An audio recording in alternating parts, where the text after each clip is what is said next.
Ongi etorria denoi, berriro ere, ia hirugarren saioa daukagu, euskara eta kulturaniztasunaren inguruko saioak prestatzen ditugula, eta gaur hemen ditugu gurekin, Irene Sotelo, pedagogoa, eta Emilio Hernández, antropologoa. Eta, batetik ipuin kontaketan, euskarazko irakurketan, entonazioaren inguruan, eta Irene kontatuko digu, eta aldiz Jonen Mirenek, Las lenguas también crecen izenburupean, euskara duen ñabardurak eta hizkuntza aniztasunean daukan lekuaz eta hortaz arituko da. Bi orduko saioa ikusten da gutxi gora bera, eta parean ditugu hainbat irakasle eta guraso, hortaz, horixe, ongi etorri. Comentaba que ongi etorri, que ella es la tercera ponencia o charla que ofrecemos con la temática que comenzamos a tratar, que tiene que ver con el euskera, el aprendizaje, los deberes, UMEA, el tema de los niños y las niñas y la diversidad lingüística en ese lugar. Y para ello hoy tenemos a Irene Sotelo, pedagoga y cuentacuentos, que nos hablará sobre el tema de la lectura, la entonación en concreto, en esa lectura en euskera, y Jonen Miren Hernández, antropóloga, y ella sin embargo ubicará más desde una visión de las ciencias sociales esta cuestión con un título que ha puesto a su ponencia de que las lenguas también crecen. Eskerrik asko gonbidapenagatik eta eskerrik asko etortzeagatik gaur arratsaldean, viernes, con perspectivas de fin de semana largo. Gracias por estar aquí. He puesto este título, Las lenguas también crecen, pues que a veces hablamos, decimos las criaturas también crecen, y pocas veces igual relacionamos esa idea con la lengua, Es un poco una reflexión lo que planteo en torno a esa idea de que crecen las criaturas y las lenguas crecen con ellos y con ellas de alguna manera, en muchos sentidos. Y vamos a ver algunas de las cosas relacionadas con esta idea que a mí me gustaría subrayar. 4 o 5 cuestiones y voy a intentar tratarlas muy brevemente. Por una parte quería reflexionar para empezar sobre nuestro papel como educadores y como educadoras, un poco en general. Sabemos que somos referentes para ellos y para ellas, para las personas que cuidamos, para las criaturas, y me gustaría un poco darle una vuelta a esto, que yo creo que son cosas que también habéis oído seguramente en otros sitios y en otras conferencias o talleres de este tipo. Un poquito mi visión. Una segunda cuestión sería ver en esta labor educativa cuál sería nuestro papel, o algunas ideas sobre el papel que tenemos en relación a la lengua, en esta función o en esta labor educativa. Una tercera idea es ver cómo cambia esta función que tenemos o esta labor vinculada a la lengua con el tiempo, porque no es algo, me imagino que quienes estamos aquí tenemos esa experiencia, de que, como ocurre con la gestión de otros elementos que forman parte de la familia, pues la lengua es uno más y también hay cambios, Y vamos a hablar un poco de estos cambios. Otra cuestión es cómo afrontar estos cambios, qué pasa cuando surgen cambios, y también en el caso de la lengua, cómo afrontarlos. Y finalmente me centraré, aunque vamos a mencionar cosas en los puntos anteriores, me voy a centrar en el caso de los cambios que sí están como más estudiados con el tema de la lengua y en particular con el tema del euskera, que también aparecerán otras lenguas que también han sido estudiadas un poco desde este punto de vista, Y es cerramos con la idea del principio, que como personas la lengua se instala en nuestras vidas, en nuestra biografía, y vamos cambiando, en el devenir de la vida, y nuestra relación con una o con varias lenguas, las que hayan llegado a nuestra vida, también va cambiando. Entonces, esa es un poco, cierro con la misma idea casi que inicio y que ha sido la idea que he puesto a la charla de hoy, Entonces, sobre todo pensando en nuestra labor como educadores, como educadoras, es ver un poco cómo gestionar la cuestión de la lengua. Y yo no le doy como una relevancia diferente o con cualquier otros elementos que tenemos que gestionar en el ámbito educativo, que puede ser la casa, la familia, pueden ser otros ámbitos, ¿no? Gestionamos el uso de, hoy en día, evidentemente, de la televisión, las nuevas tecnologías y, bueno, pues también la lengua, igual no en todas las circunstancias, pero en muchas o en muchos casos, en muchas familias, va a ser un elemento más a gestionar. Y esto no es ni mejor ni peor, es una realidad, pero bueno, creo que es interesante que lo pensemos también así, y lo mismo que tomamos decisiones en torno a otros temas, pues también, ¿no? Que no nos dejemos llevar, ¿no? A veces la lengua es algo, jo, no podemos hacer nada, vamos a verlo luego, ¿no? Cuando hablemos de los cambios, jo, no sé qué hacer, no podemos hacer nada o no sé qué hacer y a veces tiramos la toalla. Bueno, lo mismo que a veces insistimos en otros temas que nos interesan o que nos parecen fundamentales, o la alimentación, ¿no? Que en muchos casos es un problema, o bueno, insistimos, buscamos, pues bueno, la lengua es un elemento más a gestionar, que lo veamos un poco así. Un poco por entrar ya con la primera cuestión, como educadores y como educadoras. Bueno, ya no creo que no voy a decir nada nuevo, que ya sabemos que somos modelos, que somos referentes para las criaturas y que miran lo que hacemos, observan, que copian, generalmente copian, ¿no? lo que hacemos, ¿no?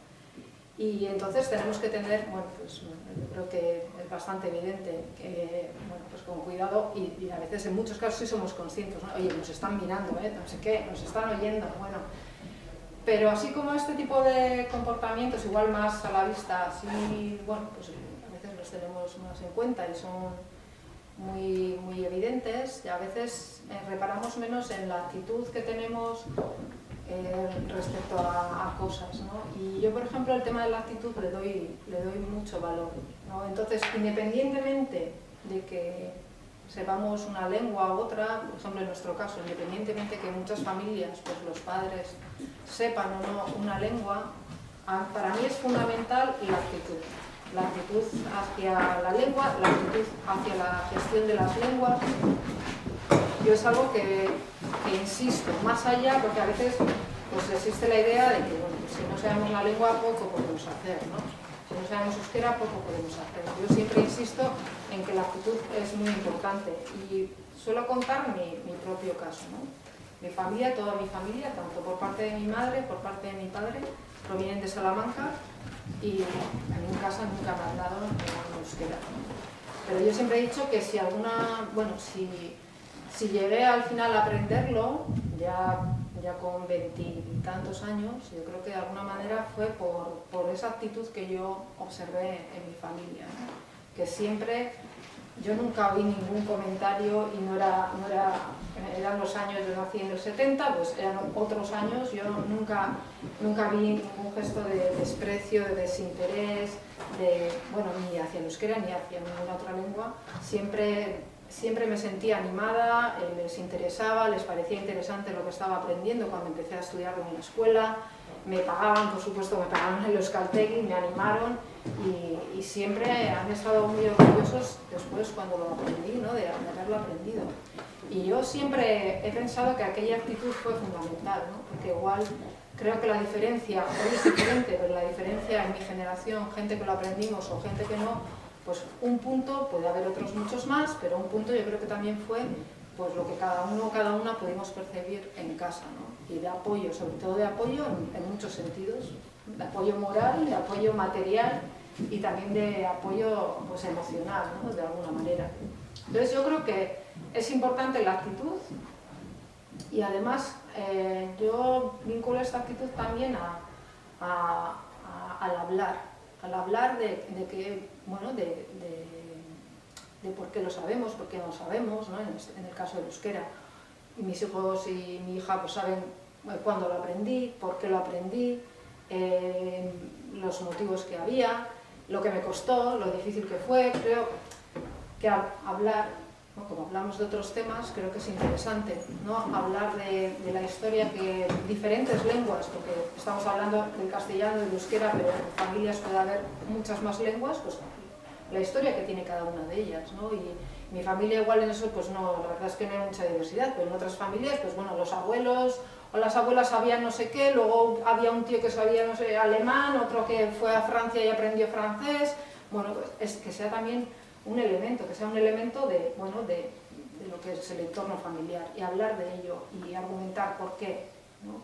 Yo le doy importancia a esto, que sepan, que se sientan también, que sientan los críos, las crías, que sientan bueno, que lo que están haciendo en muchos casos es un esfuerzo para ellos, ¿no? Que lo que les está costando aprender euskera, ¿no? En muchos casos no, pero en muchos sí. Pues también que sientan que ese tema es importante, que se habla, que se piensa, que se reflexiona, que los padres, que las madres saben que hay un esfuerzo ahí, y que incluso en muchos casos los propios padres y madres han pasado por ahí, ¿no? Y pues yo también me costó aprender esto, me costó aprender lo otro, no sé, me parece que no solamente se trata a veces de dar argumentos, sino sobre todo también de dar argumentos y en la medida que podemos vincularlos a nuestras propias vivencias y a pues, nuestra propia historia o la de alguien cercano, porque eso les llega mucho mejor, ¿no? Pues yo para aprender, yo para aprender inglés pues me tuve que ir y estar y bueno, y me costó y sufrí, lo pasé mal, pero bueno, también es una experiencia rica, es interesante saber, bueno, lo que nos ha podido costar, lo que luego nos ha dado de positivo. Bueno, a mí me parece que enfocarlo así es importante. Nos requiere un mayor esfuerzo porque es más allá que decir, bueno, habla euskera, ¿no? O habla no sé qué, es más, ¿no? Es un esfuerzo, es sentarte, hablar, sacar el tema, pensar, debatir y a veces, pues bueno, nos cuesta, pero yo creo que eso es importante. Ya digo, la actitud, para mí, importante, los argumentos, contar, hablar y vincularlo siempre que podamos a experiencias concretas, a nombres y apellidos, ¿no? O tu abuelo, tu abuela, tu tío, ¿no? Yo creo que es importante que las criaturas sepan como su biografía lingüística, ¿no? Pues hubo un abuelo o una abuela que, ¿no? Que le interesaba mucho, no sé, y aprendió canciones o lo que fuese, ¿no?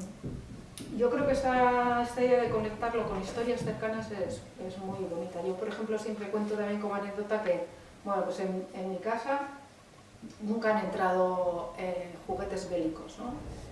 Y siempre hemos dicho que, bueno, pues lo hemos explicado diciendo, pues mira, pues vuestro padre pues le juzgaron por insumiso, ¿no? Y porque no quería coger armas.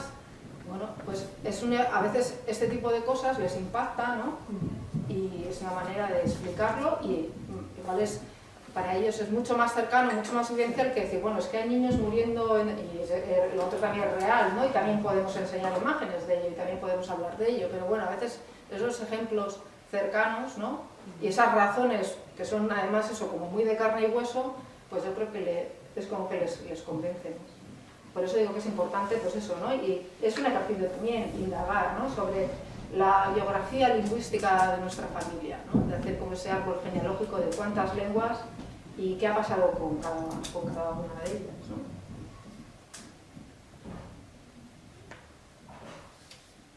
Por eso para mí, ya digo, es importante, claro, en el caso de las familias, pues familiarizarse con una lengua, por ejemplo, nueva, ¿no? Que puede ser en nuestro caso el euskera. Pero bueno, eso es pues muy importante y puede ser lo ideal, ¿no? Pero bueno, hay otras maneras también, ¿no? Con lo que quiero compartir, que hay otras maneras, sobre todo eso, a través de esa actitud o a través de ese tipo de trabajo más de compartir, de reflexionar, de argumentar, de indagar en nuestra historia, y esto también que es otra tarea, ¿no? Importante. Bueno, pasando un poco al segundo punto, hemos hablado en general, ¿no? Como nuestro papel como educadores, como educadoras, la importancia que tenemos como modelo, referente, pero también, bueno, esas pautas de las que he hablado, ¿no? Más allá de la lengua, la importancia de la actitud, de argumentar, de buscar historias que de alguna manera les acerquen pues, bueno, nuestros argumentos, ¿no? En el caso de la lengua, bueno, hasta no hace mucho tiempo, aquí, un poco cuando hablábamos de la familia, el euskera, solíamos fundamentalmente hablar de transmisión, ¿no?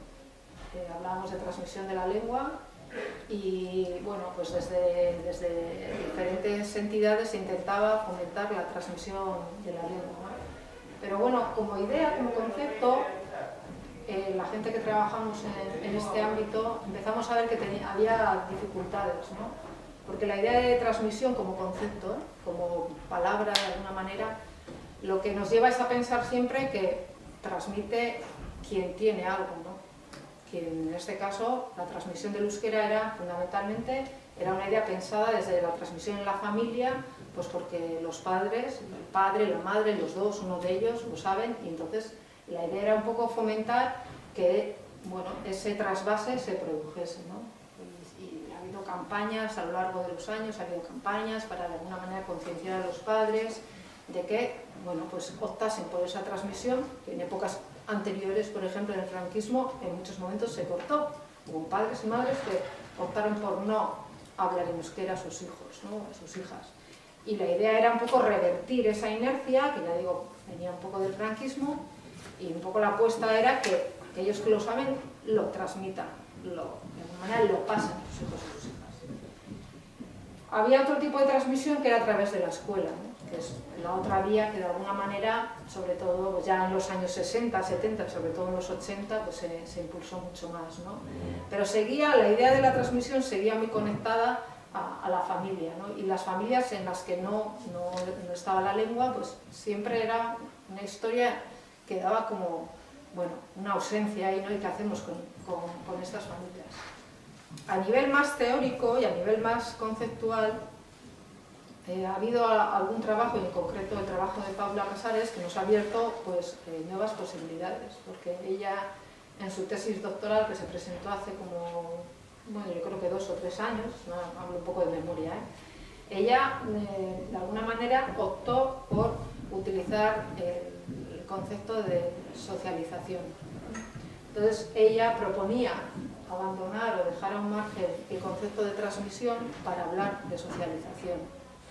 Y esta es una idea que yo creo que, bueno, para mí es de alguna manera el presente y el futuro, porque creo que nos da muchas más posibilidades.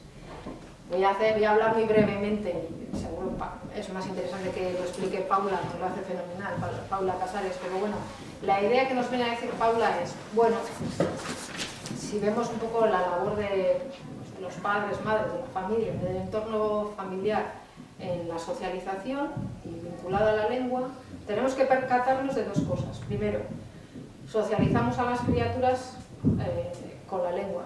Es decir, desde que nace una criatura ya empezamos a hablar. Y de alguna manera empezamos a educar, ¿no? O sea, educamos a las criaturas hablando a través de la lengua, ¿no? Y empezamos no hagas eso, haz esto. La lengua es una herramienta fundamental en la educación, ¿no? A través del discurso, de la palabra, pues vamos dando pautas, damos normas, transmitimos también valores, ¿no? Entonces, la lengua es fundamental en el proceso de socialización, de educación, porque es uno de los instrumentos para mandar de alguna manera mensajes, ¿no? Pero también, nos dice Paula, es interesante percibir que socializamos a las criaturas en la lengua. Es decir, vamos dándole pautas, no solo a través de la palabra, sino con nuestras propias acciones, de cuándo utilizar la lengua, cuándo no, qué lengua utilizar, en qué determinadas circunstancias. De alguna manera, lo que nos dice ella, tenemos que ser conscientes de que construimos unas costumbres, unas normas en torno a la lengua. Por eso cuando los críos aprenden qué decir, en qué contexto, en qué no, bueno, lo recurrente. ¿Qué se dice cuando alguien le da algo? ¿Qué se dice? ¿No? La palabra mágica, es que ricasco, aprenden, más allá de las propias palabras, más allá de la lengua, aprenden todo lo que, las normas, lo que rodea a esa lengua, ¿no? Y esto es, bueno, yo creo que esta visión que nos ofrece Paula Casares es mucho más amplia y nos da mucho más margen. Porque incluso las familias que no tienen, por ejemplo, en nuestro caso, que no saben euskera, los padres en este caso, les abre un abanico mucho mayor. porque ya no se trata solo de que puedan educar a sus hijos o a sus hijas, por ejemplo, con la lengua, con el euskera, como herramienta, sino también pueden contribuir a educar a sus hijos sin saber la lengua, pero en una cultura, digamos, que rodea a esa lengua. Entonces, esta visión, yo creo que es mucho más amplia y nos da mucho más margen. ¿Qué pasa? Pasa que en nuestro contexto también es otro tema interesante, porque en nuestro contexto, y hoy por hoy, la cultura que hemos desarrollado en torno al euskera es una cultura básicamente centrada en la escuela, porque la escuela es el único ámbito monolingüe en euskera. Es el único ámbito, digamos, donde el monolingüismo, en la mayoría de los centros, no vamos a hablar en todos, pero en muchos, en la mayoría, el monolingüismo es la norma. Y ahí se ha creado de alguna manera una cultura propia en torno a la lengua. Pero es algo que está muy relacionado casi exclusivamente con la escuela. Entonces la escuela sí que nos aporta hoy una cultura muy rica en torno al euskera, pero fuera la situación es muy diferente. Entonces sí hay una cultura amplia. Cuando hablo de cultura lo hablo más refiriéndome a costumbres, a pautas, a normas, a maneras de hacer, a maneras de mover, de expresarnos, y eso es lo que de alguna manera también nos dota de vitalidad a la lengua, ¿no? Todo ese mundo. Claro, ese mundo en muchos casos se ha desarrollado en las familias, pero en la mayoría, o prácticamente en todos, y sobre todo se ha desarrollado en la escuela, ¿no? De hecho, en muchas familias se vinculan al tema de la lengua o empiezan a pensar o a preocuparse también a través de la escuela, ¿no? Pues porque sus hijos están siendo escolarizados en euskera y luego pues ven dificultades, ¿no? para poder ayudarles, o tienen dudas, o tienen, bueno, ¿no? preocupaciones en torno a ello, ¿no? Y es importante que también de alguna manera percibamos que es necesario expandir esa cultura, ¿no? en torno a la lengua en otros ámbitos. No es que se haya desarrollado en la escuela sea negativo, ni mucho menos. El problema es que en otros ámbitos esa cultura pues, es mucho más raquítica, ¿no? En muchas familias no, en otros contextos, en municipios, claro, es muy difícil hablar en general, ¿no? Estoy hablando en general y a veces es difícil hablar en general. Pero hay que ser conscientes de que hay muchos ámbitos que no han desarrollado su propia cultura en torno a la lengua. Pero como educadores, como padres y madres, sí podemos hacer mucho más. Sí podemos, de alguna manera, intentar que esa cultura en torno al euskera también tenga como otros referentes y que de alguna manera también se trabaje en otros ámbitos, ¿no?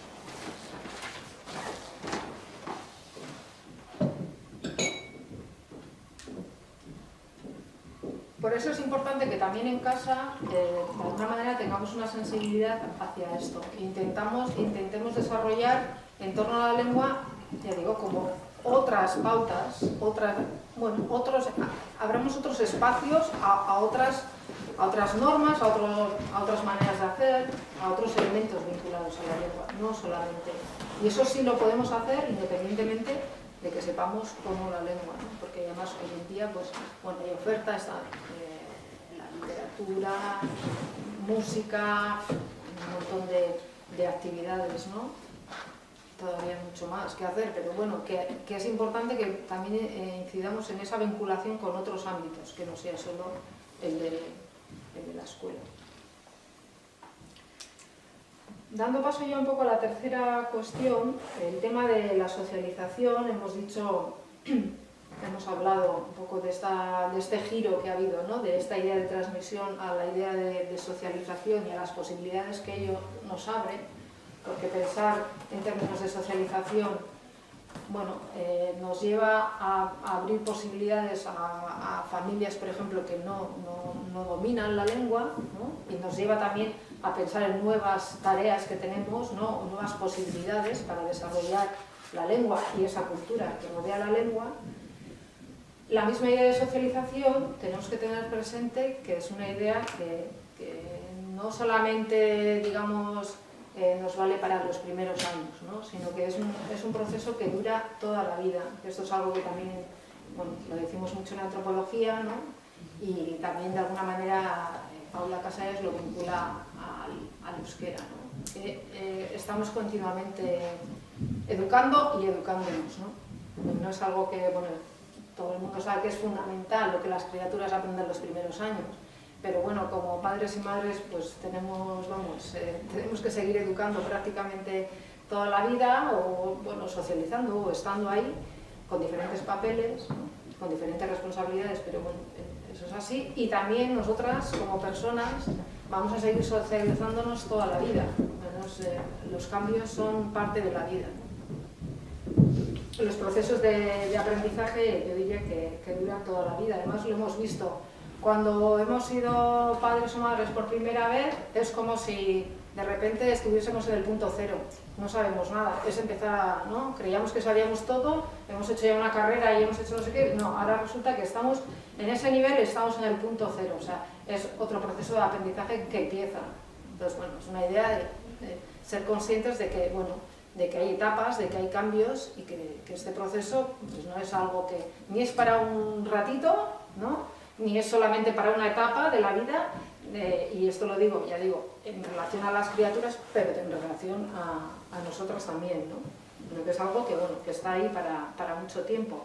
Y además, otra idea en la que también insiste Paula Casares, y a mí me parece importante, es esta idea de, bueno, este proceso de socialización y de educación es colaborativo, ¿no? Porque nosotros siempre nos visualizamos como educando a las criaturas, ¿no? Pero a veces no nos damos cuenta que nos están educando ellos y ellas a nosotras, ¿no? Y yo siempre lo digo, yo recuerdo cuando tuvimos a nuestra primera hija, porque como he dicho antes, yo estudié en la Escuela Nacional, aprendí euskera muy tarde ya, pues muy tarde, con 22, 23 años, y cuando nació la primera criatura me di cuenta, hasta entonces yo tenía ya mi EGA, tenía todos mis títulos, pero me di cuenta que no sabía ni una sola canción infantil en euskera, ni una sola. Entonces yo decía, joder, y yo decía, ¿qué voy a cantar ahora? Había una vez un parquito chiquitito, a mí me salía eso, ¿no? Porque era lo que me cantaba mi padre. Y yo me acuerdo la primera vez que escuché decir a alguien, guasena papa, y yo decía, ¿y esto qué es?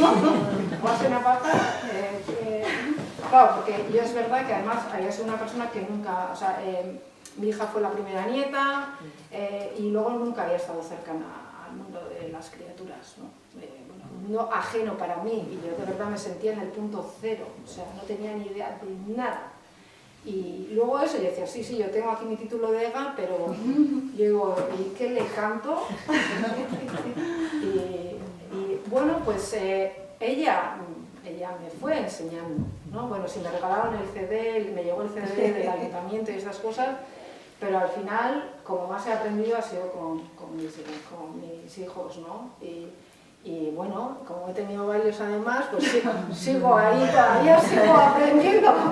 Pues el pequeño tiene 2 años, o sea que todavía sigo aprendiendo, pero es verdad, me sentí completamente huérfana de todo ese universo infantil que yo no carecía de ver, y tenía mi EGA, pero no, y bueno, pues yo me fijaba, ¿no? en la familia de mi compañero, porque pues ellos le cantaban cosas y yo intentaba aprender, y luego pues lo que ella misma te va enseñando, ¿no? Y esto es importante también, tenerlo presente también como educadores, ¿no? Que siempre pensamos en nosotras proyectando, educando, ¿no? Dando pautas, pero pocas veces somos conscientes de lo que aprendemos a través de ellos, y ese proceso de socialización, de educación, como algo mucho más colaborativo, y podemos encontrarnos, pues eso, como yo a los 33 años que nació mi hija, pues aprendiendo canciones en euskera, ¿no? Canciones infantiles o expresiones, ¿no? Del lenguaje infantil. Entonces, bueno, también que entendamos esto, ¿no? Que es un proceso, bueno, para mí en el buen sentido mucho más cooperativo, y que vivamos eso también de esa manera, ¿no? Porque yo he aprendido, por ejemplo, pues eso, ¿no? Cuando llegan los deberes, pues todo el lenguaje de la escuela para mí era muy ajeno, ¿no? Era guiqueta, pues... Entonces, bueno, preguntar, aprovechar, no como algo que nos hace pensar en nuestras carencias, que, bueno, están ahí, es inevitable, y también a veces es inevitable pensar que torpes somos, ¿no? pero pensar como una oportunidad para eso, para aprender, mira, pues oye, mira, esto no sabía que se decía así, no sabía que, no sabía que, nunca había oído esta canción, o nunca había oído pues, esta frase, o esta molde, ¿no? Este refrán, lo que sea. Bueno, vivirlo también desde ahí, ¿no? Porque a veces sí que la tendencia es un poco eso, ¿no? Como decir, jo, me quedo bloqueada, no entiendo, además fíjate, no sé nada, se da cuenta de que no sé nada, no, darle un poco la vuelta y hablarlo. Oye, pues mira, yo mira, tengo el EGA, pero no sé nada de esto, ¿me puedes enseñar algo? O sea, bueno, vivirlo más desde ahí. Porque bueno, aprendemos durante toda la vida, esto hay que verlo claro, ¿no? Y también aprovechar eso, ¿no? Y darles a ellos y a ellas ese protagonismo porque es importante. Porque ahí podemos hacerles sentir pues muy protagonistas, ¿no? Decir, joder, mira, yo le voy a enseñar a mi madre o a mi padre cómo se dice esto o cómo, ¿no? O esta canción o lo que sea, o este juego, y eso es bonito, porque aunque su nivel sea 1, 2 o 10 o cualquiera, nos van a poder enseñar, siempre nos van a poder enseñar. Y eso es una manera de reconocer su esfuerzo, lo que están aprendiendo y darles también ese protagonismo que se merecen, ¿no? Entonces yo creo que también tenemos que estar dispuestos a ponernos en ocasiones como alumnos y alumnas, ¿no? que nos enseñen e invitarles a que los enseñen, ¿no? Bueno, hemos estado hablando pasamos ya al cuarto punto, hemos estado hablando de esta idea de la socialización, de la educación como algo que dura toda la vida, ¿no? Y es un poco incidir un poquito más en cosas que ya hemos ido un poco de alguna manera mencionando, ¿ves? Bueno, hemos dicho, esta socialización, la educación toda la vida, dura toda la vida, hay etapas, hay cambios. Y para mí es importante también un poco pensar en cómo afrontar esos cambios, ¿no? Un poco generalmente la tendencia, sobre todo cuando hablamos de criaturas, los cambios generalmente son casi a peor, ¿no? Entonces, bueno, la tendencia es, bueno, es así, ¿no? Sobre todo con los críos, dices, bueno, siempre va un poco como a peor, ¿no? Y siempre estás oyendo esta idea de tú disfruta ahora que luego, sí, ahora te da muchos besos, pero luego ya, o sea, siempre es peor, ¿no? Entonces los cambios es casi siempre a peor, ¿no? Bueno, pues los cambios son cambios, sin más, y yo creo que parte es cómo los afrontemos, ¿no?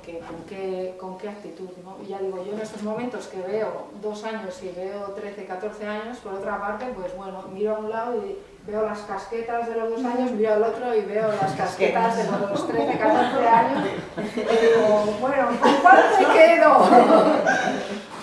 A veces a la vez, y dices, ¿con cuál me quedo, no? Yo siempre digo que de 2 años, ¿no? Pero bueno, no es lo pues, o sea, es entender que se producen cambios y que un poco parte del truco yo creo que es cómo lo afrontamos. Es decir, bueno, pues los cambios también son oportunidades, ¿no? Y luego lo vamos a ver ya cuando pasemos al último punto, que intento un poco de vincular los cambios con el tema de la lengua, que los cambios son generalmente en muchas ocasiones son oportunidades, ¿no? Y bueno, porque, bueno, y oportunidades que a veces, bueno, pues van a ir en una dirección, a veces en otra, pero bueno, que lo veamos así, y que, bueno, cada cambio yo creo que te ofrece una oportunidad.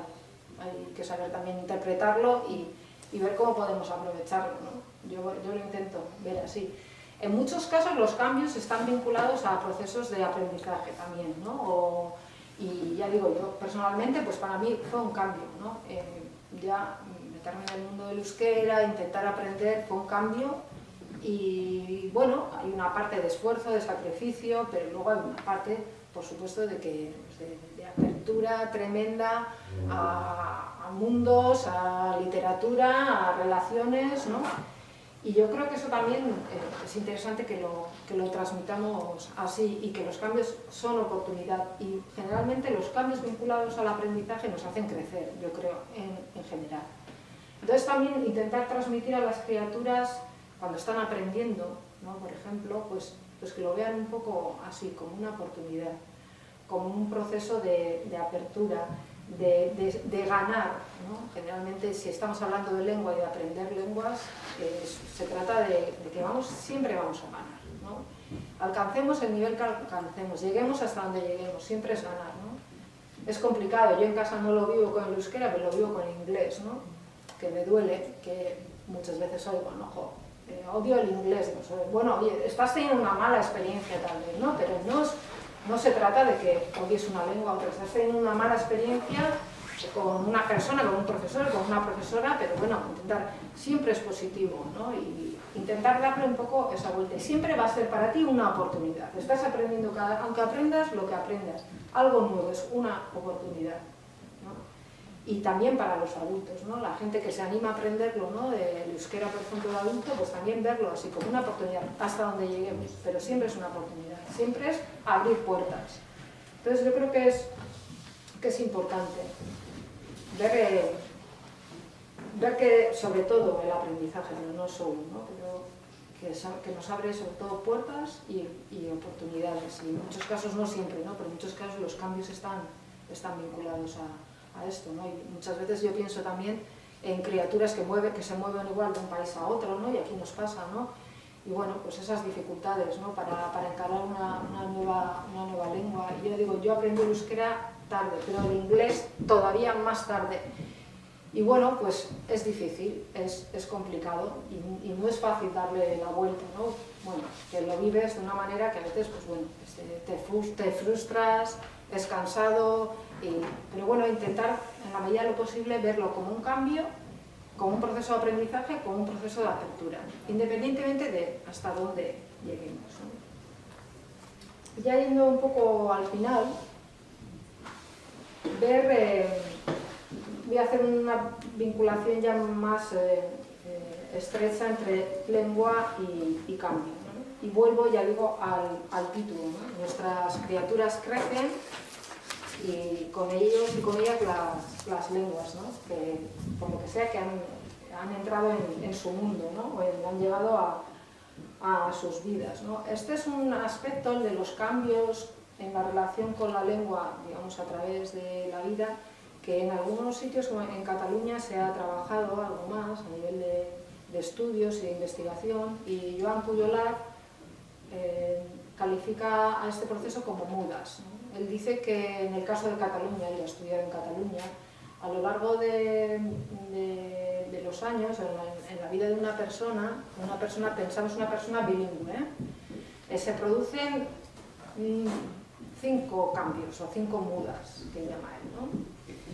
Bueno, una primera muda puede llegar cuando llega a la escuela, pensando en la educación primaria. Otra muda puede llegar en el caso del instituto. Otra muda puede llegar en la universidad. Otra muda, la relacionada con el mundo laboral, la llegada al mundo laboral. Y otra tiene que ver con los cambios que se producen ya en un nivel más personal, ¿no? De familia, relaciones, tienen hijos o hijas. Entonces ellos han trabajado el tema de los cambios biográficos o los momentos de cambio en la biografía de una persona vinculados a la lengua, y en el caso de Cataluña han visto que suelen producirse cambios, no tienen por qué ser igual en los 5, pero son como 5 momentos clave que pueden impulsar cambios, ¿eh? Cambios, cuando ellos hablan de cambios, no quiere decir un cambio radical, que de repente una persona que hablaba, por ejemplo, catalán en su familia, le escolarizan al niño y empieza solamente a hablar en castellano, no. Pero bueno, son momentos de cambio en los que, bueno, ahí hay como una reubicación en las lenguas, ¿no? Y tampoco tiene por qué ser siempre en una dirección, ¿no? Es que siempre tienen que ser del catalán al castellano o del castellano, bueno. Simplemente son momentos en los que de alguna manera la persona nos encontramos en una situación de me reubico y qué hago con mis prácticas lingüísticas, ¿no? Yo, por ejemplo, lo veo en la universidad. En la universidad pueden ocurrir varias cosas, ¿no? Puede ocurrir que haya gente que viene de un entorno muy euskaldún yo creo que es lo menos, pero bueno, entre en contacto con gente de un entorno más, digamos, castellano parlante o que incluso no domina del todo el euskera y puede haber ahí una readaptación y bueno, igual puede cambiar o modificar sus prácticas lingüísticas. A mí me interesa más el caso contrario, gente que viene igual de un entorno más castellano parlante y que, porque en su entorno está muy habituado a hablar en castellano, igual solamente ha utilizado el euskera en el colegio, llega a la universidad, donde no conoce a nadie, con un panorama totalmente nuevo, donde se abren un montón de oportunidades, de nuevas relaciones, y si encaja con alguien, ¿no?, que tiene una práctica lingüística, digamos, más proclive a hablar en euskera, como no tiene presión, porque realmente, bueno, puede inventarse, digamos, una nueva persona, puede optar por el euskera, ¿no? Claro, tienen que coincidir diferentes, digamos que se tienen que alinear los astros, ¿no? Y la mira es más fácil en el campus de Guipúzcoa que en otros campus. Pero bueno, depende de muchas circunstancias. Pero lo que quiero decir es que el cambio no siempre tiene que ser, en nuestro caso, por ejemplo, del euskera al castellano. Puede ser al contrario, lo mismo pasa en Cataluña. O lo mismo puede ser que depende cuál es tu ámbito de formación, donde encajas en el mundo laboral, igual es ahí donde empiezas a utilizar mucho más el euskera de lo que lo utilizabas antes, ¿no? Puede ocurrir al contrario, pero bueno, lo interesante para mí es esta idea del cambio y ver cómo, digamos, en una biografía caben diferentes momentos donde, de alguna manera, la persona se reubica en relación a su, digamos, su práctica lingüística, su identidad, ¿no? Y aquí, ¿qué es lo que nos preocupa? Aquí nos preocupa uno de estos cambios muy particular, que es el que se está produciendo, sobre todo en torno al final de la etapa o sea, DBH, la final de la etapa primaria, ¿no?, y el paso a DBH, ahí estamos con los 11, 12, 13 años, esa etapa se está detectando aquí que es una etapa importante de cambio, ¿no? Y en nuestro caso sí es un cambio, digamos, de un uso, bueno, más habitual del euskera a un uso cada vez menos habitual del euskera, en esta franja de edad, ¿no?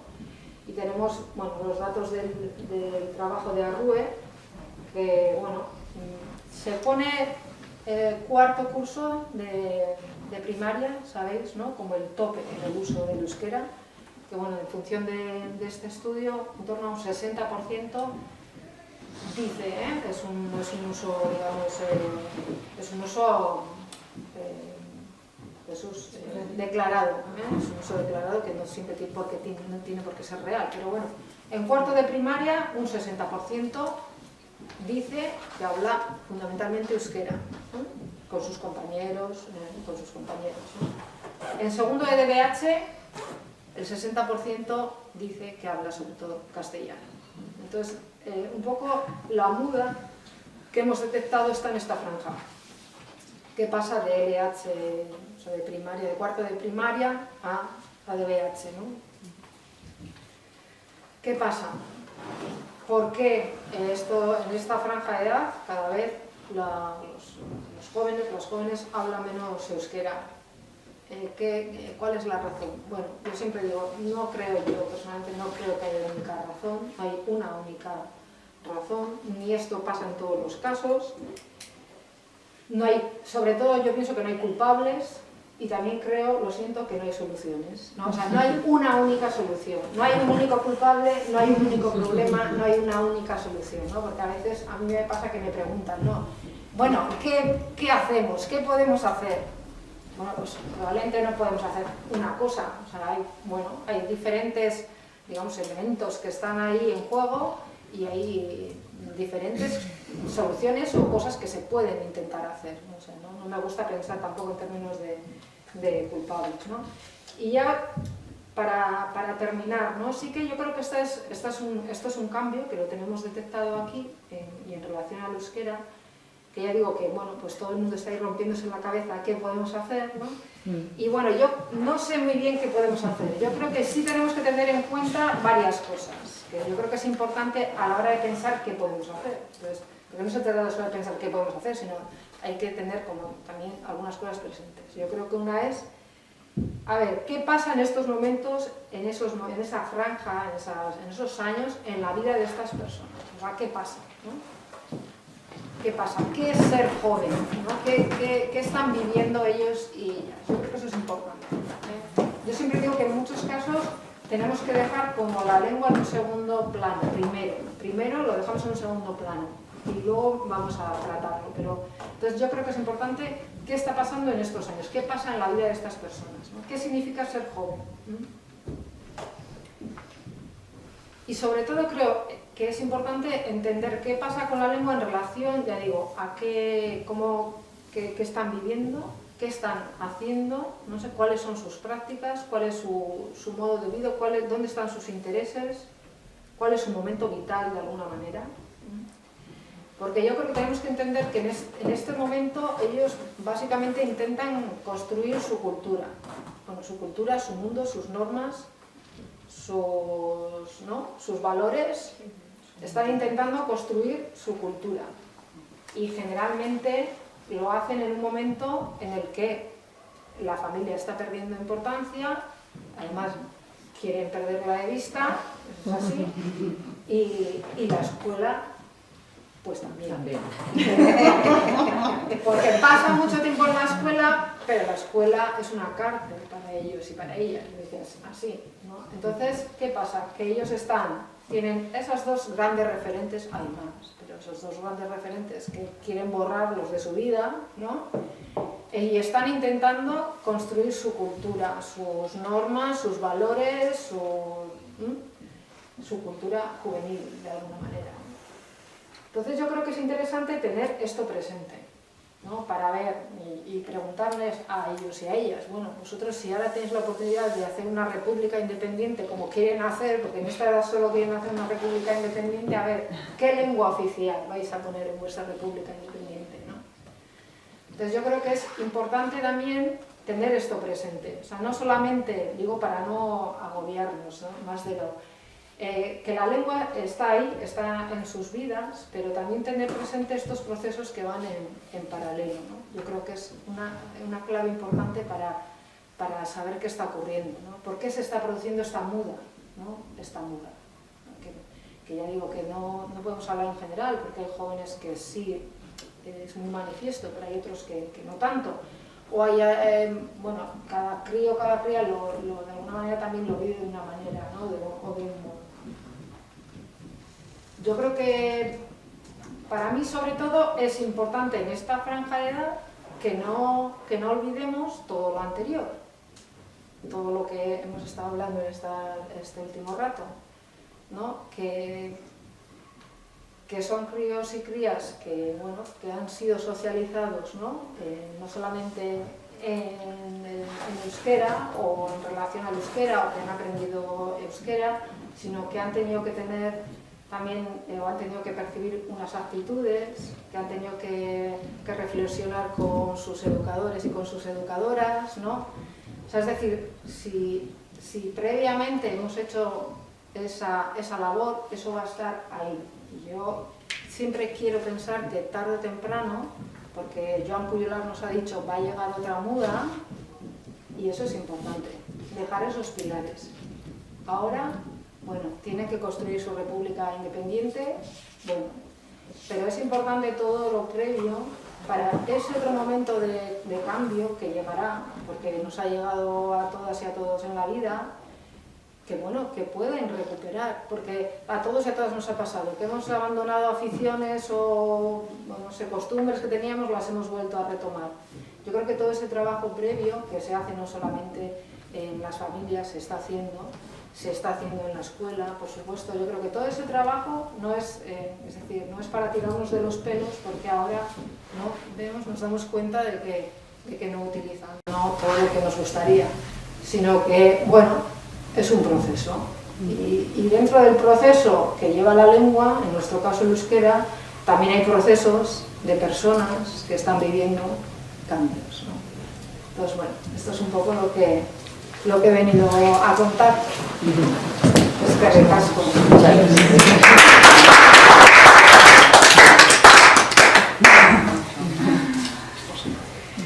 Y no hemos dejado tiempo para preguntas. Kaixo, eskerrik asko, etortzeagatik, muchas gracias por venir, lo primero. Y bueno, que es una gozada, yo estoy muy contenta de estar aquí. Y bueno, pues empezamos un poquito. Hasteko, nire gustatuko litzaidake, esatea, zeri buruz hitz egingo dugun, ez? Egingo dugu pixkat, hausnarketa bat, irakurketari buruz eta kontatzeari buruz, Voy a hacer una primera reflexión sobre el contar, sobre el leer, ¿vale? Luego os pasaré unas fotocopias en las que hitz egingo dugu pixkat nola oskatu irakurtzerakoan, zenbait hizki eta nola oskatu, como pronunciar según qué palabras a la hora de leer, eta ere gustatuko litzateke bibliografía bat banatzea, una bibliografía que hay que tener en cuenta que es una bibliografía muy sui generis, es un poco la que a mí me ha servido, pero bueno, bakoitza ya arrezala y cada uno coja un poquito su camino y su itinerario, ¿no? Puede ser desde que me ha gustado este libro que he leído de este autor, voy a seguir con este autor. Ay, me ha gustado este tema, voy a seguir. Pues ya hurbiltzen gara liburutegira, tocamos los libros, elegimos, ulertzen da como cada una y cada uno tenemos pues nuestro itinerario y eso es libre, aunque aquí hay un pequeño canapé, ¿no? De lo que es la bibliografía. Eta bukatzeko, denborarik baldin badaukagu, gustatuko litzaidake ere irakurtzea gauza bat euskeraz, bai, historia labur bat, me gustaría leeros una historia corta en euskera, eta gero kontatzea, ipuin bat bukatzeko ya la guinda, os voy a contar un cuento en castellano, ¿vale? Un cuento africano y... Entonces, empezamos. Mira, hace 4 años en este mismo lugar, Duela Laburte, en Hementxe bertan, un señor llamado Andone Egaña, el primer festival que José Mari Carrera organizó sobre la narración oral, aquí mismo, yo estaba aquí en primer fila, y aquí mismo dijo lo siguiente: si cogiéramos, voy a empezar un poco de lo que es la auskotasuna, de la oralidad, si cogiéramos como referencia un año entero, desde el 1 de enero hasta el 31 de diciembre, para hacer algo gráfico, imaginaros un año, él comentó, lo que va la oralidad comprendería desde el 1 de enero hasta el 24 de diciembre. Y del 24 de diciembre al 31 de diciembre sería un poco lo que es cuando ya pues, se creó la imprenta, lo escrito, ¿no? El libro. O sea, para daros, os podéis hacer una idea de la importancia que tiene la oralidad y la de años que hemos estado en la oralidad, ¿no? Como para no tenerla en cuenta. Cuando hablamos de contar, el contar, ¿no? Todos y todas sabemos contar. ¿Qué creéis? No. No. Yo no. No, sí, no. Bueno, No sé, la respuesta yo la veo súper clara, la siento súper clara, y es que todas y todas, por supuesto que podemos contar. Contamos, creamos diariamente. O sea, cuando hemos estado de vacaciones, imaginaos 4 amigas, 4 amigos, 4 personas han ido de vacaciones. Cuando venimos de vacaciones contamos y cada una y cada uno de nosotros contamos de una manera diferente lo que ha ocurrido. No lo hacemos de una manera descriptiva, cada uno puede contar, pues a mí me pasó esto, yo vi a esta mujer y a mí me impresionó. O sea, ya estamos contando. Contar va más allá de lo que es la cuentacuentos, la persona que tiene un bagaje teatral y gesticula, y va mucho más allá de eso. Contar, ahora mismo estoy contando. Contar también se une al cantar, es kontatzea, abestea, abestea ere da kontatzea. Cuando cantamos también contamos. Entonces, me interesa mucho dejar bien claro que todas y todos sabemos contar. Todas y todos sabemos contar. Que cada uno pueda hacer, lo pueda ir integrando a su medida, pues a su ritmo, pues eso es otra cosa, pero todas y todos sabemos contar. Y si todas sabemos contar, ¿qué cuento yo a mi hija o a mi hijo? Bueno, pues podemos contar muchísimas cosas. Me imagino que algunas de nosotras o algunos de nosotros sabremos que cuando cuentas algo de que te ha pasado de pequeña, alguna historia, nos tenemos ahí con la boca abierta. Y incluso te piden una y otra vez repetir. ¿Qué? Yo, por ejemplo, en mi caso, voy a hablar de mi caso, yo he ido a una escuela rural, en plena Rentería, en la que había diferentes cursos en una misma vela. ¿Y qué pasa? Pues teníamos una profesora muy parecida a la profesora de Matilda, en un libro que luego comentaré, pues bastante tenía de todo, vamos. Entonces yo tengo un material importantísimo que contar. Desde que metíamos pipas para la cerradura, para que no pudiéramos abrir porque no nos gustaba nada esa señora. Desde que si te pillaba con piojos, si te pillaba, aunque no tuvieras, te pillaba rascándote, te pillaba por medio y te ponía una toalla llena de Filbic, te hacías un chichón y te ponía una goma con azúcar. Bueno, pues son todas historias que parecen... bueno, yo, pues como tú, soy del 70, pero en aquella época ya era muy raro. Íbamos con batas negras, o sea, es una historia... Y a mí ahora mismo es un cofre, un tesoro de historias, porque un día sí, otro día también, pues salen historias. Y una y otra vez me piden que las repita. Entonces, pues un buen cofre de tesoro para contar, pues son las historias que hemos vivido de pequeños, por ejemplo. No hay que ir ni siquiera a me leo este cuento y luego se lo cuento. Historias que hemos vivido nosotras, ¿no? De pequeñas. Eso puede ser uno de los cajones en los que abrir y seguramente ahí salen maravillas, ¿no? Tanto de propias o de los hermanos, de los primos. Pues mira lo que hacía mi primo, eso puede ser una de las... ¿Qué más cosas? Por ejemplo, historias, libros que hemos leído. Zergatik ez kontatu, o sea... yo, por ejemplo, a mis hijos les he contado un poco la historia del perfume, por supuesto, obviando algunos detalles. Les puedes contar la historia incluso de Homero, de la Odisea. La Odisea, que es un libro bien complejo, según qué pasajes se los puedes contar hablamos, porque depende de qué edades, luego puedes ir pasar a lo escrito, en la que ya hay como más detalles y, ¿sabes? Contar chistes. Cuando contamos chistes, el chiste es un cuento también, ¿sí? Contar chistes, contar narraciones, o sea, historias que sepamos de pequeños, contar libros que hemos leído o incluso ya leer cuentos. Yo recomendaría pues, ir a los cuentos tradicionales. ¿Por qué? Porque los cuentos tradicionales, cuando hablamos de cuentos tradicionales, hablamos de cuentos que explican la narración desde la acción. No se detienen en descripciones de cómo era, cómo era. No, son narraciones tradicionales. Hablamos de cuentos de África, cuentos italianos, cuentos de Euskal Herriko y Puillac. O sea, hay una gama muy amplia y la biblioteca está llena de libros de historias tradicionales. ¿Por qué ir? Porque cuando tú lees y lo cuentas desde la acción y no te detienes en la descripción que genera aburrimiento, ¿sí? Eso uno, y primordial, importantísimo, cuando estamos contando un cuento, estamos abriendo el imaginario de la persona que está oyendo, ¿sí? Si yo cuento un cuento en el que doy una descripción, estoy dando una imagen ya trabajada e impido que el niño, la niña, el adulto, la adulta, porque aquí yo no hago distinciones de 0 a 100 años, 99 años, crea sus imágenes. Entonces, ¿qué estamos potenciando? Pues estamos potenciando seres creativos versus seres consumistas, seres a los que se les da todo ya trillado, se les da todo trabajado, ¿no? Y acabamos todos como en el Reddit, ¿no? Siguiendo... No, se trata de que a todas y todos somos seres creativos y se trata un poco de alimentar eso. Cuando yo cuento un cuento tradicional, que por cierto en los cuentos tradicionales hay mujeres bobas y hay hombres bobos, hay príncipes durmientes, hay princesas durmientes, no hay ningún tipo de moralidad en ningún momento, hay una amplia gama, no encontramos como, ¿sabes? Cuentos tradicionales, por ejemplo, son los que van al origen y ellos, a base de pasar años y años, han sido limados y se han quedado con lo importante, con lo que realmente llega. Entonces, ¿cómo no tenerlos en cuenta? Y ahí están, ¿no? Cuando hablamos de crear imágenes es muy importante porque, como os dais cuenta, en este mundo vivimos un mundo muy de imágenes.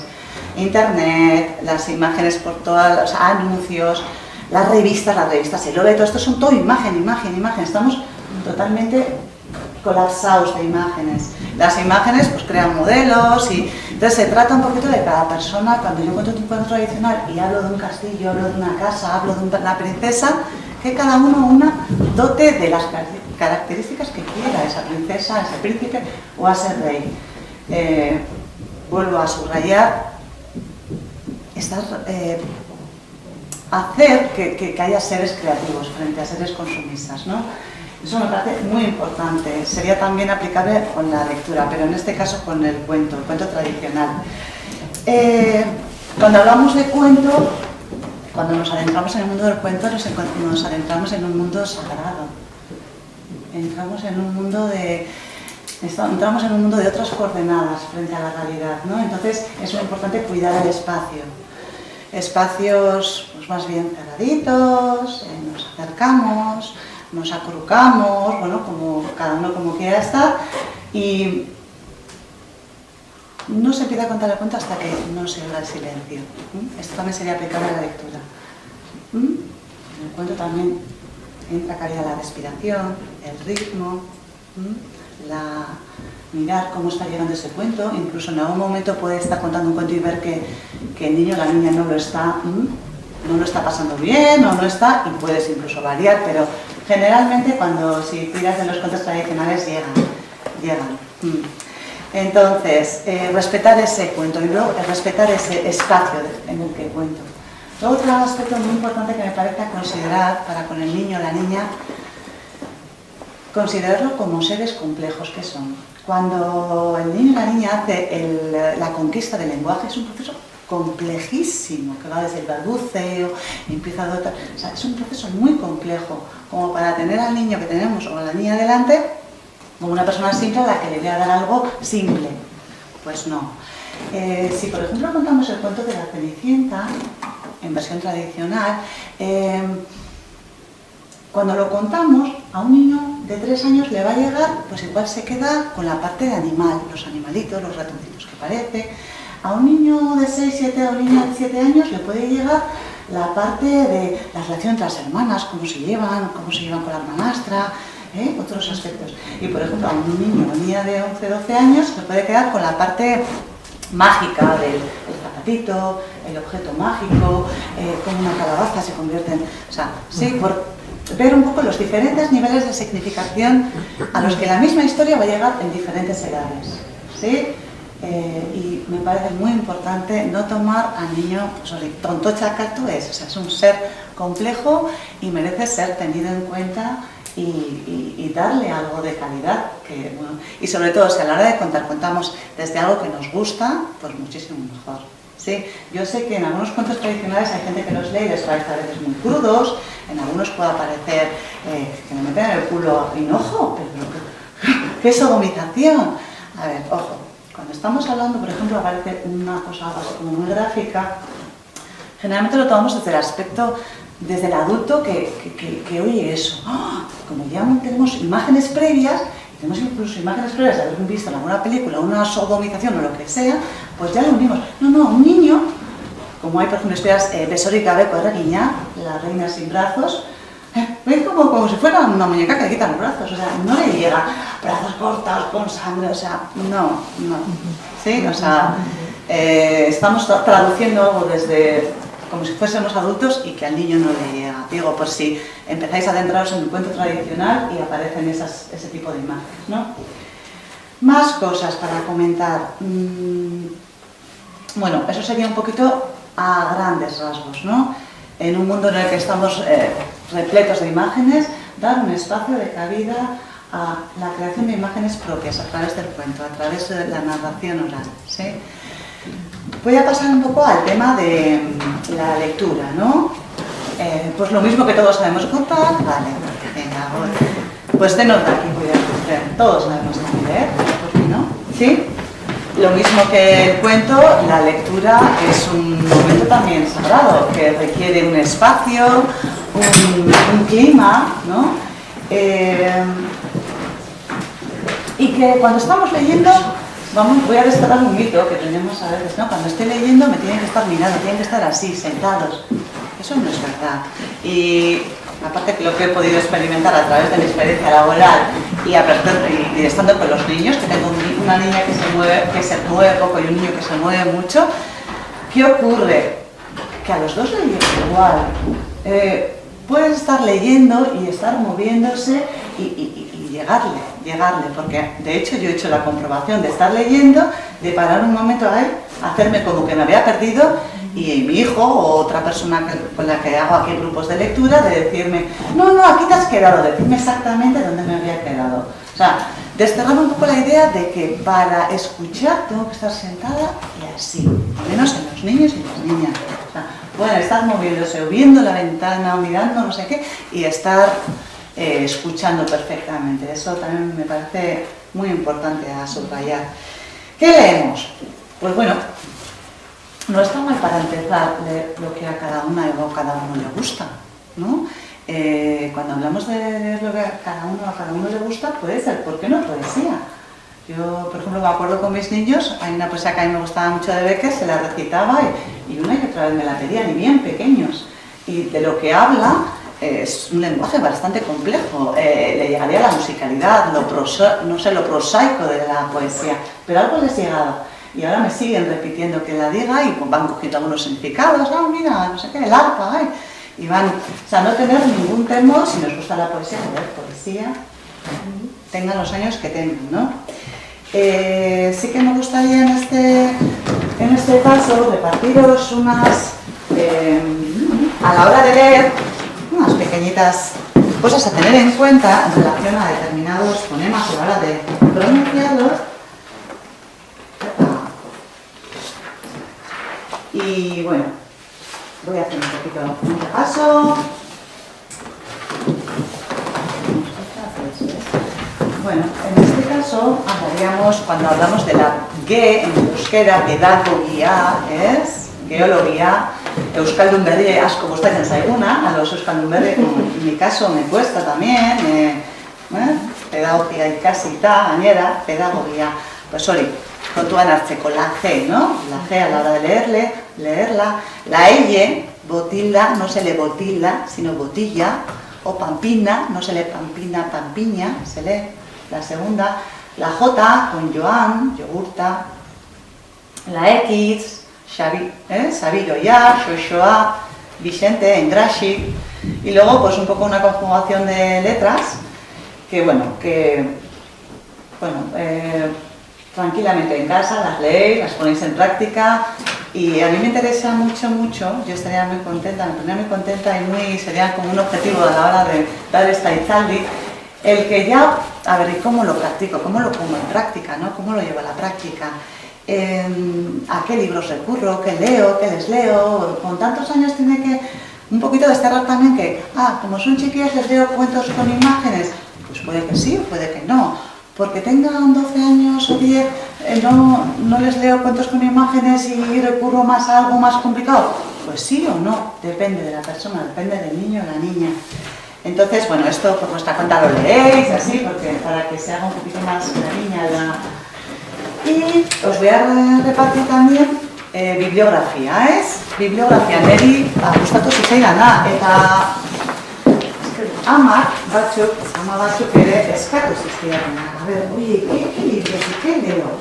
Y en el caso honetan tenemos, por ejemplo, en el tema cuentos, tenemos en la biblioteca, pues, con Gular Tiknitzora, por ejemplo, para los pequeños, una gran gama de guiak para contar, para narrar, para leer. Y hay mucho material de libros, por ejemplo, Aizak Aizan, Begira, el segundo y el tercero, de compilaciones. Mira, por ejemplo, antes has comentado el tema de, bueno, nik ere, berando y casi nuevo, berando, euskaltegian urteak eta urteak, si me pongo a sumar serán como 10 añitos así que me ha supuesto el estudio de euskera y que me está, porque yo sigo, o sea, esto va increciendo, ¿no?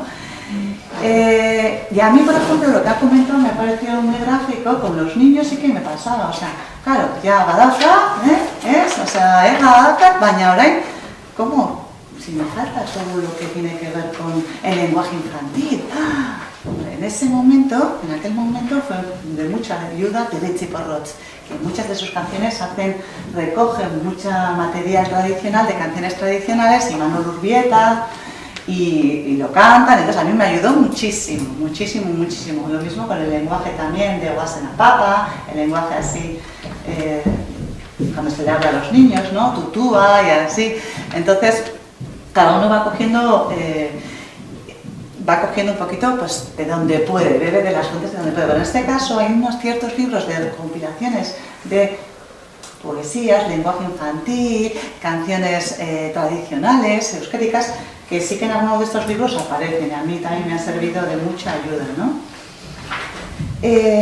Pues bueno, hay un apartado en la que son más, el primer apartado más de cuentos, con imágenes, y en la que hay también juegos de palabras, y muy interesante esta primera parte. Luego, Ipuin Errekoien Bilduma, pues aquí hablamos de cuentos tradicionales, ¿no? Tanto de Lamías, que son los seres mágicos que aparecían en las herrecas, peinando con su peine de oro, con pies de pato. Y luego, sí que me gustaría, aquí hablamos de mucha bibliografía, pero también está bien, a mí me gusta mucho porque tocar los libros, o sea, aquí hay mucho. Ya, por ejemplo, hablamos de cuentos al amor de la lumbre.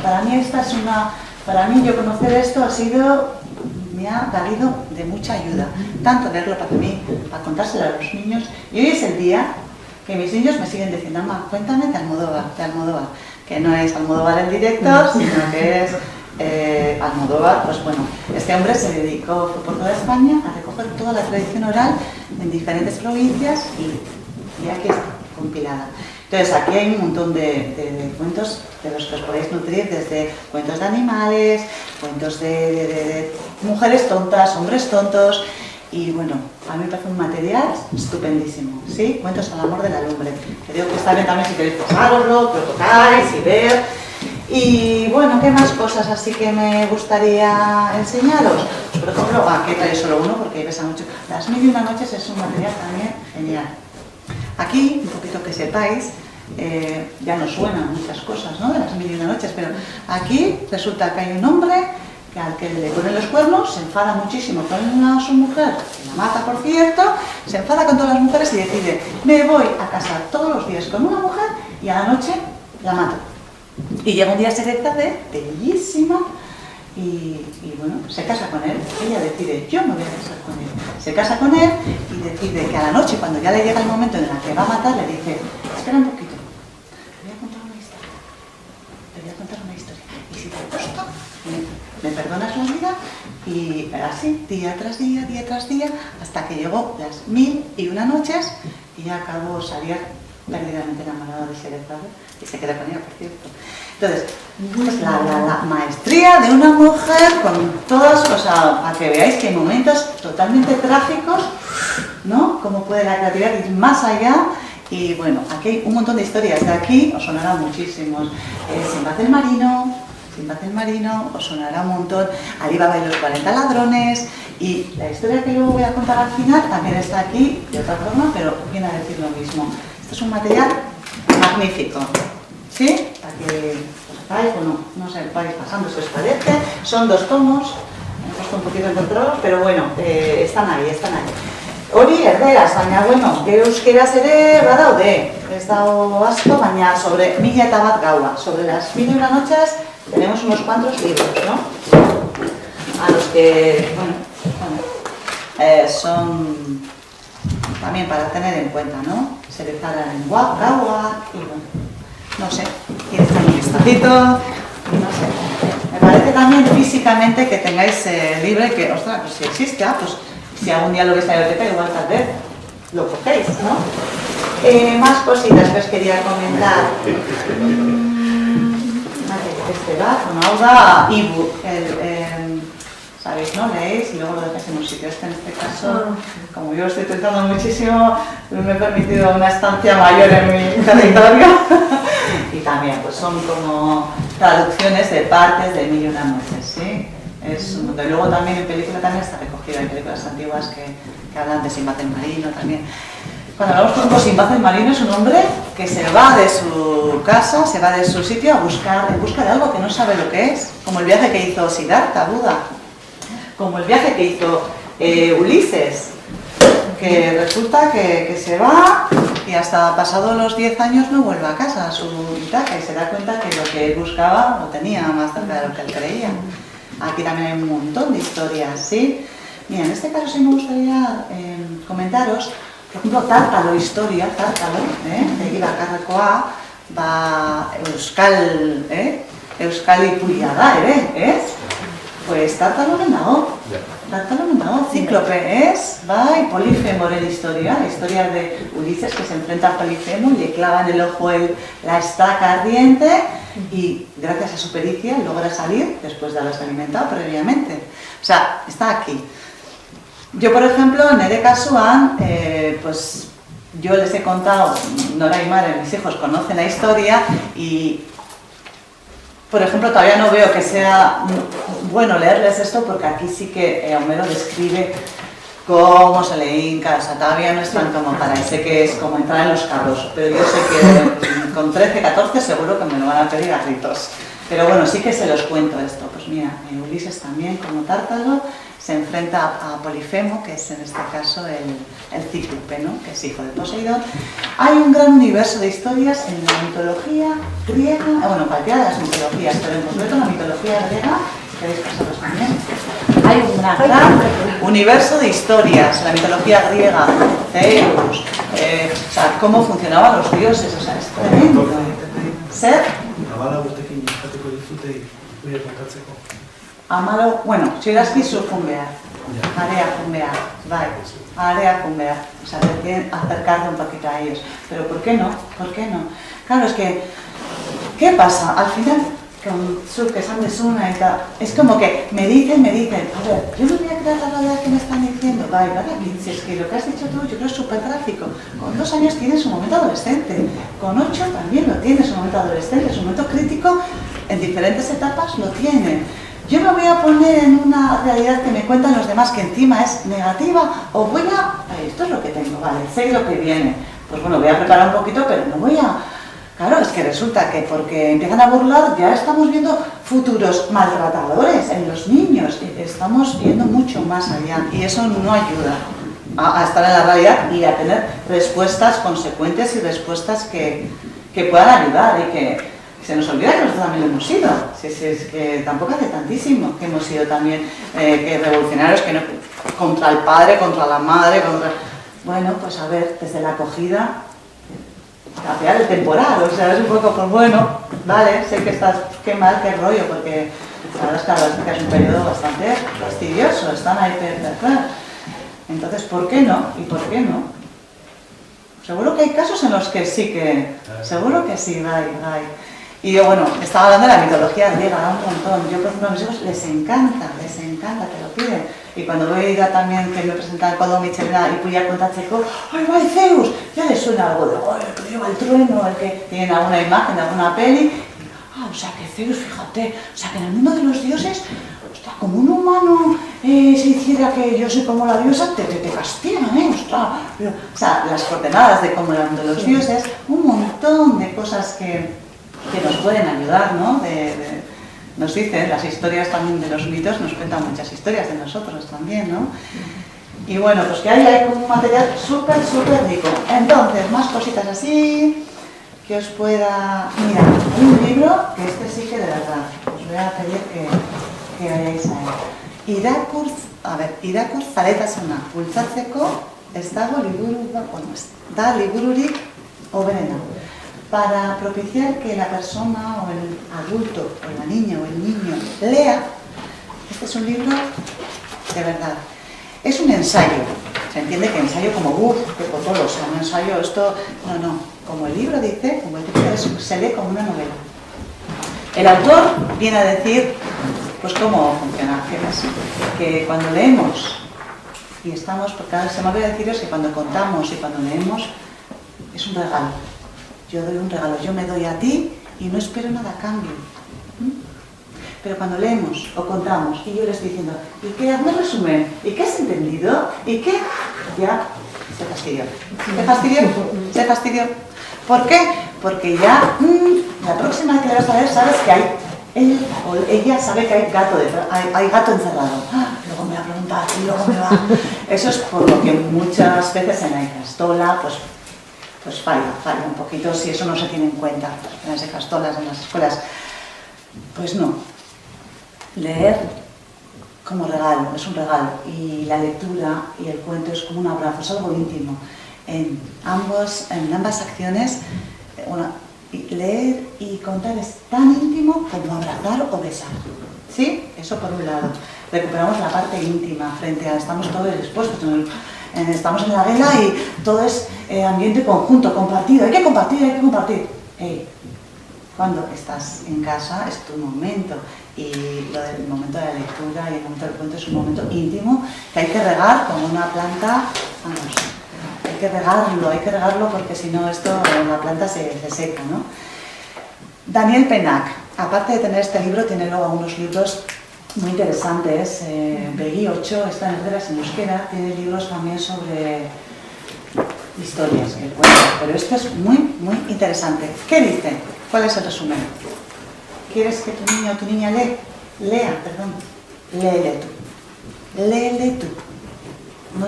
Ahí yo, ante las madres, yo que me muevo en el tema madres, me dicen, pero si él sabe leer, tiene que leer. Hablamos no solo de niños, sino de adultos, que tú no lees y te gustaría tener esa afición por la lectura, que alguien te lea. Pero que alguien te lea, no cualquier cosa, algo que a él o a ella le guste. ¿Sí? Es decir, tú ahí vas a leer algo que te guste, le vas a poner corazón a lo que lees, sin tampoco llegar a, qué bien este... No, simplemente leer, descifrar lo que estás viendo, estás compartiendo y estás al niño, a la niña y al adulto, a la adulta, diciendo, aquí hay una de historias, aquí te puedes encontrar tú, aquí te puedes identificar, pero si está hablando de mí, cuando, yo qué sé, pues por ejemplo, según qué novelas, ¿no? Se está hablando de mí, pero sí. Yo, por ejemplo, ahora estoy con el tema Manolito Gafotas. Es un libro que le estoy viendo a los niños, lo del imbécil, lo del burlarse, o sea, hay un montón de cosas que, bueno, están alucinados, porque entre ellos también que se burlan, dicen, bueno, aquí se burlan, en un libro se burlan, a ver. O sea, la relación entre el imbécil, que los celos que aparecen del niño de Manolito Gafotas hacia su hermano pequeño, es que estén, y el niño pequeño cómo le sigue al mayor. En mi caso, vamos, es que se sienten totalmente identificados. Cuando ven que su realidad está aquí, pues bueno, les atrapa de una manera que están con las orejas, los ojos y vamos, abiertísimos. Y es una manera también de unirse, ¿no? De unirse, porque antes comentabas, ¿no? Ella que tiene esos niños, son 4, ni más ni menos, ¿no? ¿Quieres decirlo todo? Que cuando empieza a leer, todo, se me acercan, se me cuelgan de una manera que, para que veáis un poco el tema de la lectura es como, y muchas veces precisa de tocar, a mí entre 4 me aplastan, pero entre 2 hay muchas veces que me siento totalmente filete de jamón de york. Digo, por favor, a ver, espacio, vale, nos tocamos, pero no me aplastéis, ¿no? O sea, esa... Y ahí los tienes cerca. Ha habido hace un momento una bronca porque no cenaban y ahí, recuperada. O sea, te acepto como eres, tú me aceptas como soy, y es un momento de respiramos, nos damos y vamos a disfrutar. Y es una gozada, es una gozada. Entonces, este libro os lo recomiendo, muy, muy interesante. Ya, mira, aquí pone que es la 17ª edición. Y bueno, me gustaría leeros un poquito cómo andamos de tiempo. Sí, 2 minutos. Para luego dejar un poco de... Bueno, pues entonces voy a dar preferencia a esa lectura, ¿vale? Leeré y luego os cuento un cuento que serán 6 minutitos, 5, ¿vale? Me gustaría leeros, hay un material muy interesante, bueno, este autor es muy, muy interesante, Gianni Rodari, oso interesgarriada, ¿sí? Muy, muy interesante, aparte de ser pedagogo, un gran buscador de historias y un gran jugador y, vamos, a través de sus libros te contagia totalmente su pasión por lo que hace, ¿no? Y en este caso hay una historia que a mí me gusta y que cuando la cuento también llega mucho. Y bueno, está en euskera, está aquí, nahi deraz edo euskaraz irakurtzea. Nire gustatuko litzaidake, si me permitís, me voy a permitir leer en euskera, porque yo no sé cómo será vuestro nivel de comprensión, pero a mí, por ejemplo, como euskaldunberri, me ha ayudado mucho también a escuchar el sonido, a ver qué atrapo de esta historia, qué me está diciendo, ¿vale? Si me permitís, euskaraz irakurriko dut, Historia da, despistatu baten bueltatxoa. Ama bueltatxo bat ematera noa. Ederki, Jon, baina erne ibili kaleak zehartzerakoan. Bai, ama, agur, ama, hain zara despistatua? Bai, ama, agur, ama. Jontzo, pos-posik alde egiten du eta adi-adi dabil kalearen lehen metrotan. Noizean behinka gelditu eta bere gorputza ikutzen du. Osorik otenago? Bai, eta bat egiten du berekiko. Hain dago pozik bere arretaz, txori baten modura saltoka azten baita. Baina segituan dendetako erakusleoi, odeiei eta autoei zoraturik begira geratzen zaie. Eta hor hasten dira noski, ez behar. Gizon batek herri eta egiten dio. Despistatu zea, Geo. Begira, esku bat galdu dezu dagoeneko. Ene, egia da.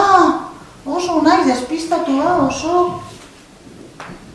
Eskuaren bila hasten da, baina pote utz bat aurkitzen du eta pentsatzen hasten da. Erabat utzik egongote da? Ikus dezagun. Eta ustu horretik ze ote zegoen barruan? Etzen ba betidanik lehenengo egunetik utzik egongo? Jontxori bere eskua bilatzea ahazten zaio. Eta gero baita potea burutik joan ere. Zakurerren bat ikusi baitu. Eta orduan ze, zakurerren hori harrapatu nahian, kale ertza igaro baino lehen beso osoa galdu du. Baina ez da konturatu ere egiten. Badoa lasai korrika. Andre batek dei egin zion. Barkatu, dei egin dio. Jon, Jon, zure besoa! Baina kita, ez da entzun ere. Ze ingo diogu ba? Erantzuten du Azperenka Andreak. Bere amari eramango diot. Eta Jonen amaren etxeruntz abiatzen da. Hemen dakazkizut zure semetxoaren besoa. Ene, despistatu hori. Ez dakit zer egin beharko dudan mutiko honekin. Jakina, haur guztiek horrelako xeak dira. Gerosiago, beste emakume bat etortzen da. Oin bat aurkitu dut. Ez otela kaso zure zemearen izango. Bai, berea da. Zapatak duen zuloegatik ezagutzen dut. Ene, zein zeme despistatu atera zaidan. Ez dakit zer egin beharko dudan mutiko honekin. Jakina, haur guztiak horrelako xeak dira. Gerosiago, amonatxo bat etortzen da, okinaren morroia, treneko langile bat, eta baita, handereño erretiratu bat ere. Eta denek, Jonen zatiren bat dakarte. Hankaren bat, belarriren bat, zururra. Baliteke nire baina mutiko despistatua burik. Lasai, emakume, haur guztiak horrelako xeak dira. Jon iristen da azkenean, hanka bakarraren gainean, saltoka. Dagoeneko belarri eta besorik gabe. Baina beti bezana elai. Txori baten modura alai dago. Bere amak, buru alde batera eta bestera astintuz, dena bere lekuan jarri eta musu bat ematen dio. Zer zer faltan zoit, ama? Zintxo ibilean naiz, ama? Bai, Jon, oso zintxo ibilizak.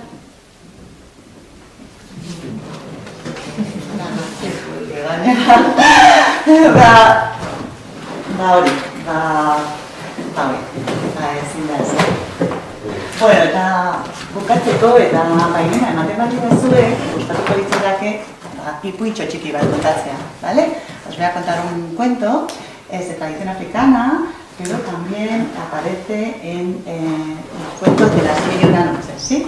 Entonces, hace muchísimo tiempo. Perdona, ¿te importa acercarte y así ya? No tengo que hacer más ruido. Muchas gracias, muchas gracias. Vale.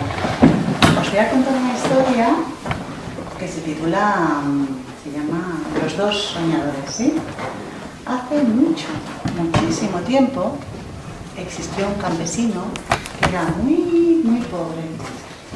No tenía apenas dinero, era muy pobre.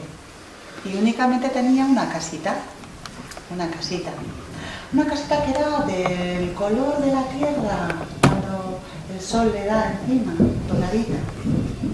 Enfrente de la casita había un pedregal. Y en el pedregal, a la esquina, había una fuente y una higuera. El campesino, como era tan pobre, trabajaba mucho de sol a sol y acababa siempre muy cansado. Y tenía por costumbre echar una cabezadita, una siestita, debajo de su higuera, allí cerquita de su casa. Y una tarde, en la que el campesino reposó su cabeza debajo de la higuera, echando la siesta, tuvo un hermoso sueño. Soñó que iba andando y se encontraba con mucha gente que tenía cara muy simpática. Iba andando, pasaba por un mercado en el que vendían telas, vendían especias, vendían frutas, y a lo lejos vio minaretes y una especie de cúpula, y se dio cuenta que estaba en el Cairo, en la ciudad de Egipto. Y entonces, cuando ya estaba en la ciudad, se acercó y vio un río, y al lado del río un puente, y al lado del puente un cofre que abrió y estaba lleno de oro y de piedras preciosas. Se quedó totalmente impactado. Una vez abierto el cofre, escuchó una voz desde lo alto: este tesoro te estaba esperando, es tuyo. Y justamente terminar la frase y se despertó del sueño. Y aquel campesino estaba totalmente: ¡ay, qué sueño he tenido más maravilloso! ¡Ay! ¿Y si tal vez sea un mensaje? ¿Y si? Y el pobre campesino cogió en un atillo las pocas cositas que podía tener, abandonó su casa y se dirigió hacia el Cairo en busca de aquel tesoro. Y fue andando, y en el camino, en el viaje de ida, se encontró con un montón de penalidades. Bandoleros que le atracaban, pasó por bosques en los que había grandes fieras, un montón de penalidades de las cuales salió, hasta que un buen día llegó a esa ciudad. Empezó a ver la cara de aquellas personas, aquella cara tan simpática, empezó a ver el mercado por donde pasó con sus frutas, sus especias y sus telas, y vio el minarete, vio la cúpula, se acercó y vio el río y vio el puente y fue a todo correr. Es esto. Una vez que llegó al puente, se llevó una gran decepción. Allí no estaba el cofre, allí solo había un simple mendigo pidiendo un trozo de pan. ¡Oh, no! Mi sueño hecho añicos, no puede ser. Estaba totalmente destrozado. Su sueño había desaparecido. Una gran decepción. Y pensó ya en tirar la toalla. Estaba tan decepcionado que no se le ocurrió otra cosa que tirarse al río. Y se abalanzó hacia el río y de repente el mendigo le cogió del pie fuertemente y le preguntó: ¿qué haces? ¿Qué vas a hacer? Y entonces el campesino se sentó a su lado y le contó toda la verdad, toda la historia de su sueño. Cómo él había soñado con ese cofre, y nada más terminar, el mendigo empezó a reírse. ¿Qué digo reírse? Empezó a carcajearse. Pero, ¡qué iluso! ¿Cómo se te ocurre venir hasta aquí por un cofre y por un sueño? Pero, ¡ay, qué idiota! Pero, y no estaba dormido. Pero, es algo de ilusos, ¿cómo se te ocurre? Mira, te voy a contar. Yo todas las noches tengo el mismo sueño. Sueño que voy a un lugar de Persia, que era donde vivía él, y llego a una casa que hay un pedregal, hay una fuente, hay una higuera, y ahí empiezo a cavar y encuentro un cofre con oro y con un montón de piedras preciosas. ¿Tú te crees que porque yo sueño eso voy a ir ahora hasta Persia, hasta esa casa? Hay que estar loco para hacerlo. Bueno, En cuanto terminó de decir la última palabra, el campesino se le iluminó la cara, empezó a saltar, le dio un gran abrazo y salió disparado a todo correr hacia de donde había venido, de Ixpasán, de Persia. Fue a todo correr, se acercó. Cuando llegó a su casa, ni siquiera abrió la puerta con la llave. Directamente cogió un pico y empezó a cavar debajo de la higuera. Allí encontró un cofre. Lo abrió y estaba lleno de oro y de piedras preciosas. Aquel tesoro que él buscaba siempre había estado ahí.